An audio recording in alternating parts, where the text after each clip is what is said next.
Welcome to my basic character guide where I go over the general use of a character, skills you may prioritize, and possible team-ups. Today we'll be looking at Tifa, definitely an awesome unit, plenty of chaining, plenty of survivability. As usual, looking at the skills, Star Shower is definitely an awesome technique, definitely good for any kind of raid, any kind of chain building, and that's pretty much all you're getting with this. Omni Strike is definitely another skill you would never turn off, destroys a physical barrier, definitely good for setting up your teammates if they deal physical damage.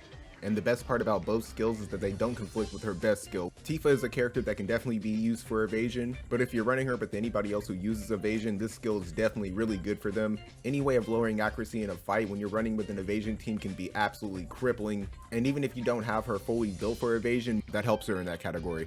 Unparalleled Strength is one of the only two buffs that she has for herself. Raising attack is really good, but it's her only means of getting defense pin. If you're using any kind of form of AP regen, she will prioritize her TMR over this, but as far as buffing goes, this is the skill she will prioritize second. Whirlwind combo is pretty much like Pummel, but definitely deals more damage. I would say not to turn this off, as long as she's still using Overpower. I feel like Sub-Job Monk is definitely better to have. Depending on the map, I feel like you may have to turn some skills on and off. Dive Kick can be really good if you can land that stun. I don't think I would turn it off, but it's nothing I would want to rely on. Focus Strike you would probably leave off just because you want her using Overpower. And when it comes to Unyielding Stance, having Courage can be really good depending on the team you're going up against, but you may have to sacrifice Unparalleled Strength just for this buff. As far as Ninja goes, I feel like this is better manually used. I don't feel like there's anything in here that would draw you away from her Sub-Job Monk. The only exception I could really think of is maybe it's a larger map, and maybe you want to lower her hate while she moves up, but I honestly can't recommend it outside of that unless you're trying to go full evasion. I can see people using Paladin just because of Dark Odin. This would pair very well with the slash and the evasion, and if she can use Taunting Blade and people are unable to hit her, that could be really annoying.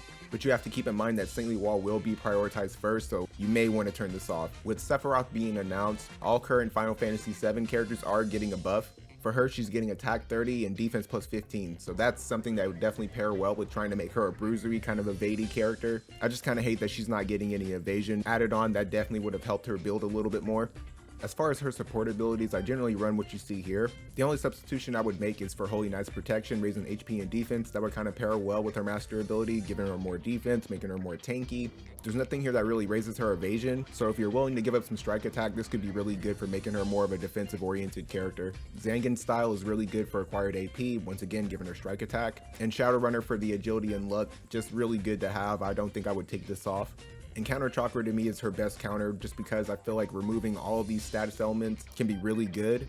Even if it is a small heal, that's possibly something that can be supplemented with healing power up on a TMR. I just feel like the other two are not really worth talking about. And for a limit break, I feel like this one's kind of underwhelming. It only deals a stun, it hits once. I'm sure it hits really hard, but I really wish that it had more hits on it or something else to kind of make it more appealing, but I generally don't really use this. Once again, like Lucio, I feel like Tifa is definitely an awesome free-to-play character for chaining and getting those pesky missions done, somebody who can take a physical hit or two.